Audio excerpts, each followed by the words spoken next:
Assalamualaikum warahmatullahi wabarakatuh. Sobat Misteri Sunyi Mencekam. Edisi cerita misteri kali ini bercerita tentang seorang wanita yang mempunyai suami siluman banteng penguasa pantai utara alias Pantura. Bagaimanakah cerita selengkapnya? Langsung saja kita simak sebuah kisah misteri nyata yang berjudul Siluman Banteng Penguasa Pantura. Diduga melanggar janji yang telah disepakati, Rita harus merelakan nyawanya diambil penguasa gaib Pantai Sendang Kuning Kendal, Jawa Tengah untuk dijadikan budak. Peristiwa ini terjadi sekitar tahun 2010 lalu, di mana Dito warga Gunung Pati Semarang harus kehilangan Rita istrinya. Rita istrinya harus pergi menghadapi Sang Pencipta setelah menjadi korban makhluk pesugihan yang selama ini dipeliharanya. Meski Rita sendiri meninggal karena terjatuh di kamar mandi dan kepalanya terbentur dinding bak mandi, namun kuat dugaan bahwa penyebab kematian Rita adalah karena serangan dari makhluk berwujud banteng yang selama ini dipuja Rita untuk memberinya kekayaan. Dito sendiri meyakini kalau istrinya memang korban makhluk pesugihan. Pasalnya beberapa hari sebelum peristiwa itu terjadi, dirinya sempat bertengkar dengan Rita. Saat itu Dito memergoki Rita sedang bermesraan dengan seorang pria misterius di kamarnya, yang ternyata dari pengakuan Rita, pria itu disebut sebagai penguasa alam gaib di wilayah Pantai Sendang Kuning. Raden Bagus Banteng, demikian Rita menyebut nama pria itu. Dan hal itu dilakukan Rita sebagai upayanya untuk melepaskan kehidupan keluarganya dari jerat kemiskinan. Apalagi saat itu Dito yang merantau ke Kalimantan, dan ternyata di sana justru mengalami kegagalan. Hingga untuk pulang kembali ke Jawa saja, dia tidak punya uang. Saat itu kondisi ekonomi keluarga saya memang benar-benar jatuh. Modal usaha untuk membuka warung, dari menggadaikan sertifikat rumah ludes, hingga kemudian saya memutuskan untuk ikut seorang teman pergi ke Kalimantan. Di sana saya ikut proyek pembangunan sebuah perkantoran. Namun belum lama saya bekerja, ternyata proyek itu macet, sehingga saya di sana hidup lontang-lantung, kenang Dito pada sebuah kesempatan. Untunglah saya masih ditolong oleh salah seorang teman saya yang bersedia memberikan tumpangan untuk tempat tinggal sementara. Sampai akhirnya saya bisa dapat pekerjaan lagi dan kemudian bisa pulang kembali ke Jawa. Lanjutnya, cukup lama Dito menganggur dan hanya sesekali bekerja serabutan demi menyambung hidup, sehingga impian untuk bisa mengirimi anak istrinya uang tidak bisa dilakukan.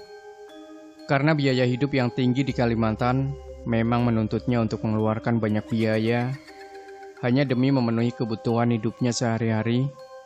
Nah, di tengah krisis yang semakin mencekik itulah Rita kemudian memutuskan untuk menempuh sebuah cara yang sebelumnya hampir tidak pernah terpikirkan, yaitu mencari pesugihan. Itu dilakukan karena selain jeratan hutang yang semakin mencekik, rumahnya juga terancam disita oleh bank karena sudah hampir 6 bulan belum bisa membayar angsuran. Karena itulah, berbekal sebuah informasi yang diperoleh dari seorang teman, Rita pun mencoba peruntungan dengan melakukan ritual pesugihan di wilayah Pantai Sendang Kuning. Pantai Sendang Kuning sendiri adalah salah satu pantai di wilayah Kabupaten Kendal yang memang kerap dipakai sebagai tempat ritual. Sebab konon disinilah para penguasa gaib wilayah perairan ini bersemayam. Sehingga jangan heran kalau pada malam tahun baru Jawa atau Satu Suro, tempat ini akan ramai dipadati warga yang melakukan ritual.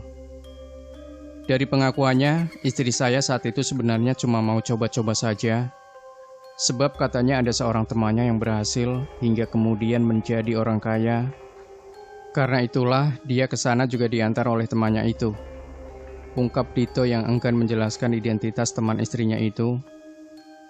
3 kali malam Jumat, Rita datang bersama temannya. Sampai kemudian dia merasa didatangi oleh seorang pria berbadan tegap, tapi wajahnya tidak terlihat dengan jelas karena gelap. Rita mengaku bahwa sebelum muncul di hadapannya, dia mendengar ada suara seperti sapi yang melenguh.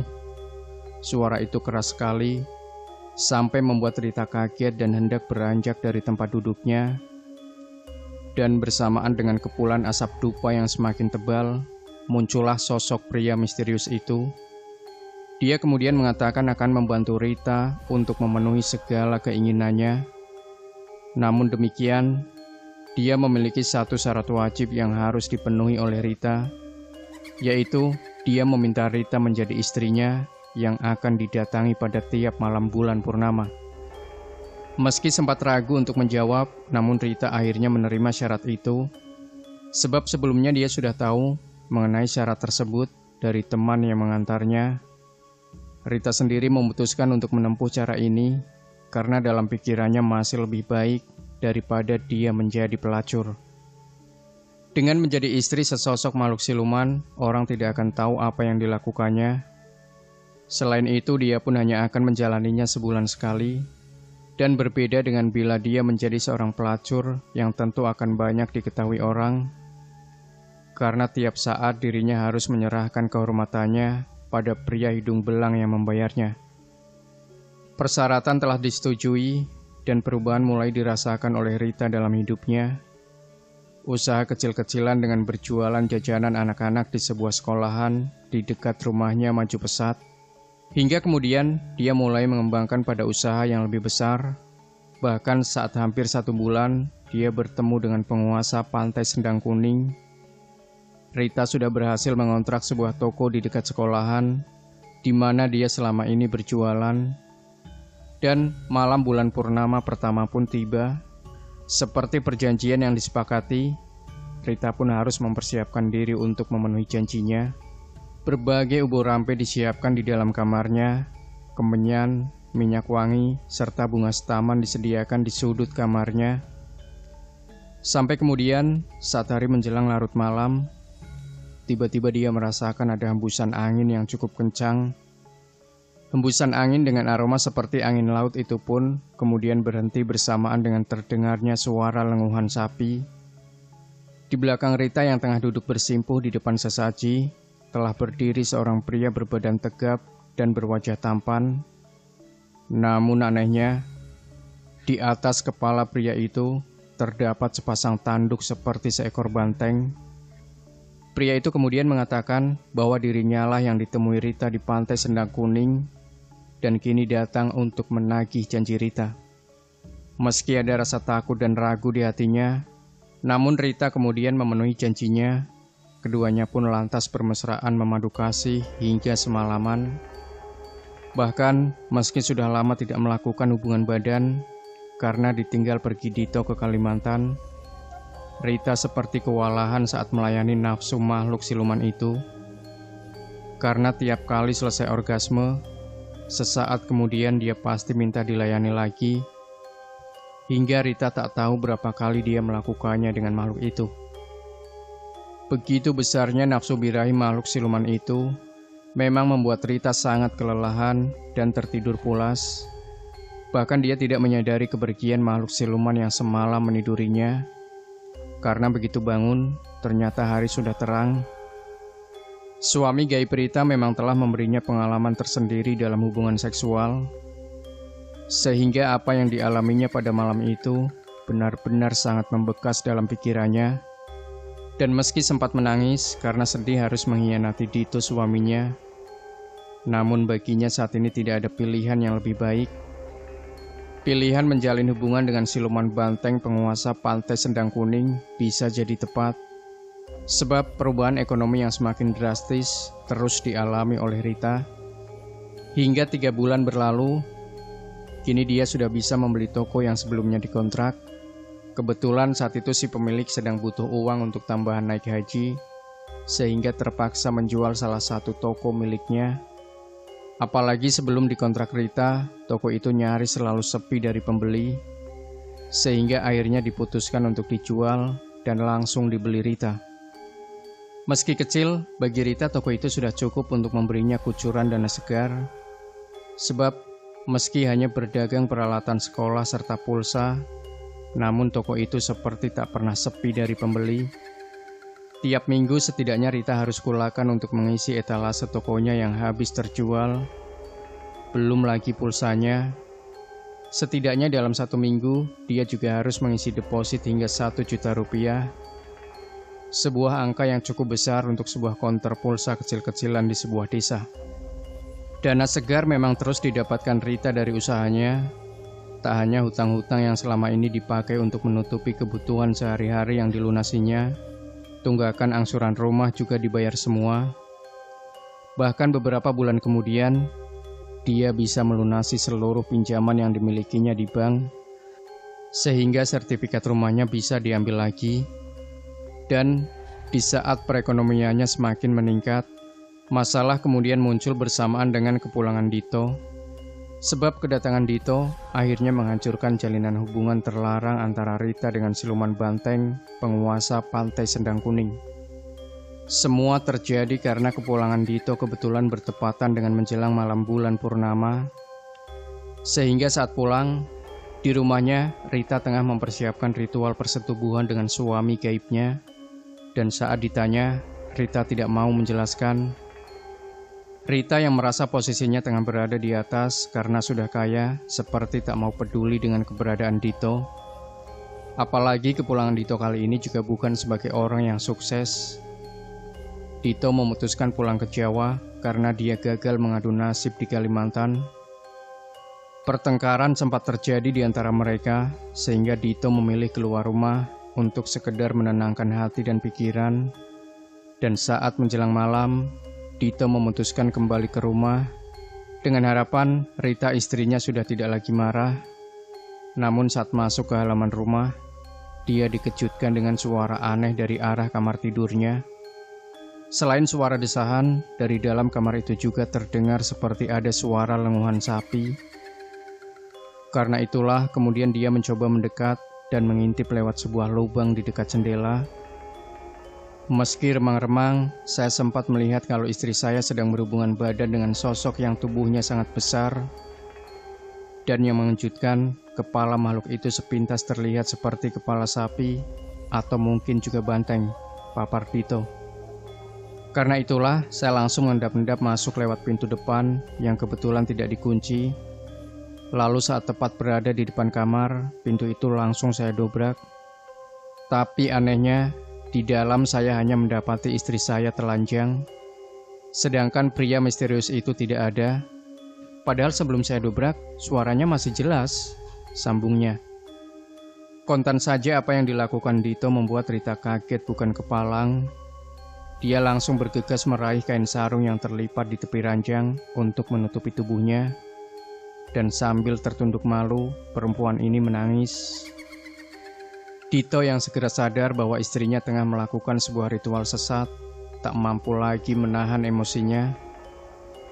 Dia langsung mengacak-ngacak tempat sesaji serta pedupaan yang ada di sudut kamarnya.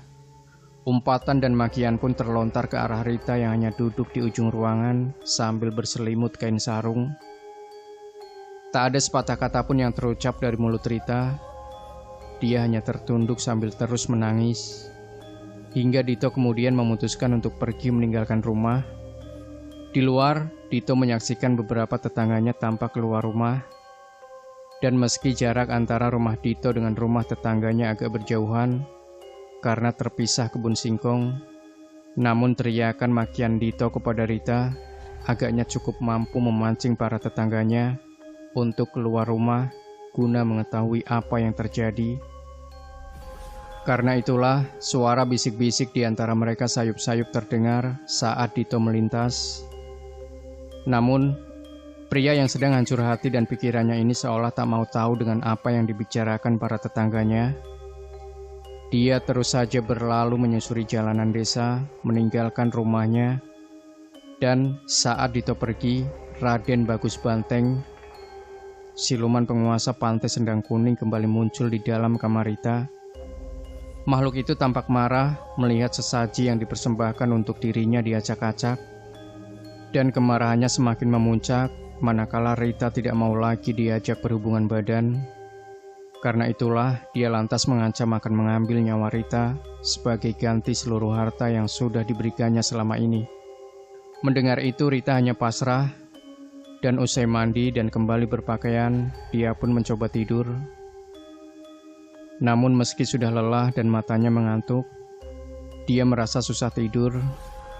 Ancaman dari Raden Bagus Banteng masih terus mengiang di telinganya, dan dia sadar bahwa kematiannya tinggal menunggu hari. Keesokan harinya, Dito yang semalam pergi meninggalkan Rita pulang kembali ke rumah. Rita yang melihat kedatangan Dito langsung bersimpuh meminta maaf. Dito yang sebenarnya masih memendam rasa jengkel, akhirnya tak kuasa untuk menolak permohonan maaf istrinya itu. Mereka berdua pun lantas saling berpelukan. Dalam suasana hati yang sudah tenang itulah, Rita lantas menceritakan segala yang terjadi pada dirinya selama ini. Dito yang mendengar cerita itu hanya bisa termangu, matanya menerawang kosong. Ada kesedihan dan ketakutan bercampur jadi satu dan berkecamuk dalam dadanya. Dito sedih karena istrinya telah terjerumus pada kesesatan, tapi dia juga takut kalau ancaman dari makhluk siluman itu benar-benar jadi kenyataan. Itu artinya bahwa dia akan berpisah dengan Rita untuk selama-lamanya. Dan kekhawatiran yang selama ini menyelimuti hati Dito akhirnya benar-benar terjadi. Tepat sebulan setelah ancaman siluman penguasa Pantai Sendang Kuning dilontarkan, makhluk itu akhirnya datang lagi menemui Rita untuk mewujudkan ancamannya.